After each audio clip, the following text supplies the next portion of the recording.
Merci. Je peux te demander de me traduire? Oui, I'll translate. Je viens de la Guinée-Bissau, je m'appelle Augusta Henriques. I come from Guinea-Bissau. My name is Augusta. Augusta. That's it. Je travaille pour une ONG qui s'appelle Tinigen dans l'archipel de Bijagos. So, I work for an NGO in the archipel of Bijagos. Bijagos. Bijagos Island. Ok. Mon problème c'est le suivant. Peut-être tu peux faire une résumé à la fin. Mon problème c'est le suivant. On augmente la capacité de compréhension, d'analyse de ces questions. Mais je me sens un peu impuissante parce qu'on ne trouve pas des pistes de travail ensemble. Et comme il a été dit, les projets qui existent actuellement, ils ne vont pas dans ce sens. On parle beaucoup de souveraineté, mais de plus en plus les projets qui existent, à notre issue, c'est de désappropriation, c'est de la vision de court terme. On parle de résultats, on parle plus de processus.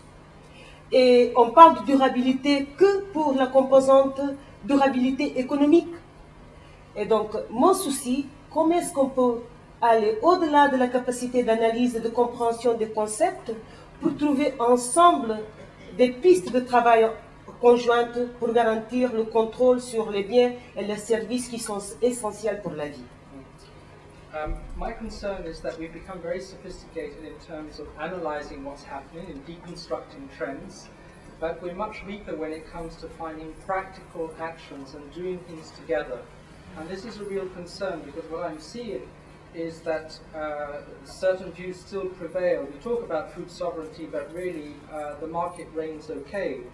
And concepts of sustainable development are reduced to notions of maintaining economic growth, impoverishing the concept of sustainable then from its spiritual, cultural and other dimensions. So for me this is the issue. How do we go forward given that we have all this analysis and find ways of working together? That's a very approximate summary, but it's the spirit of what you've said. Thank you. I think you were first, sorry. And then we'll go over here. Would you like to come up? I think we have 5 minutes. Yes, I'll be very short.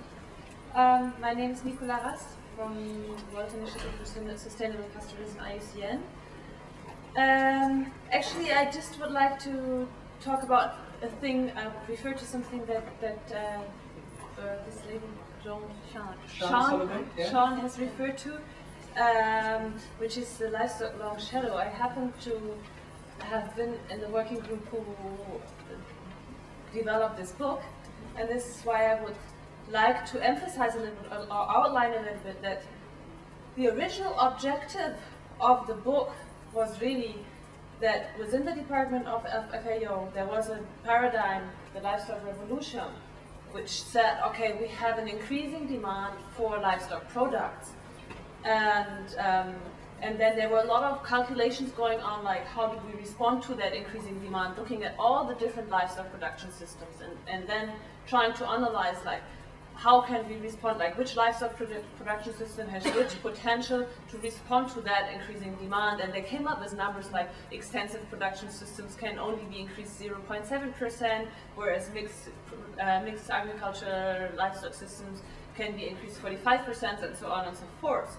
And then this group that wrote the livestock long shadow said, like, what do we do, like, on the environmental side? Hang on, we cannot just say livestock revolution, we have to respond to that demand, we have to look like what happens to the environment. So the objective never was to say extensive livestock production systems should not produce food or should only be paid environmental services. The objective was on the opposite, to show you cannot just look at demand and response without looking at, if you like, boost production, what are the impacts on the environment. I just wanted to make sure that this point has been taken. Thank you very much. I can only take one more question because I think there's another session and it's to you.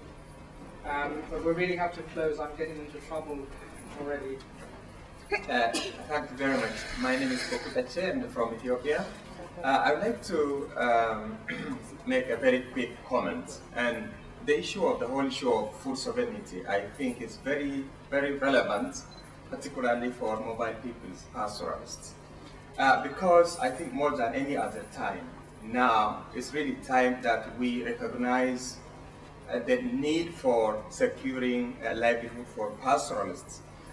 For one, in the context of food crisis, now pastoralists are really double losers. One, losing to resource-based shrinkage because of a number of factors. One could be conservation, one could be this market forces, whatever. So, as resource bases are shrinking, the security, livelihood security is really declining. This is one. The second thing is the market forces. The market forces are really working against the pastoral and livelihood security because they are, because of skyrocketing prices, pastoralists are really forced to sell the livestock as frequently as, I don't know, many times. So that is really depleting the assets of the community. So I'd like to thank you very much for bringing this very relevant topic first, and then I'd like to call attention to emphasize attention on pastoral livelihood security. Thank you. Okay, thank you very much. We do need to close. I'm really conscious that we could go on probably for a couple of hours, but the people in this room are very interested in this set of issues. You've seen them. Try and interact subsequently. There's a lot more to say. But perhaps we could give a round of applause to Xian, Jim, Lalji, and Alejandro and Taghi, and people who were behind the scenes helping put together this event. Thank you very much for your excellent contributions, all of you, and I hope this has been worthwhile in our thinking and possible collective action.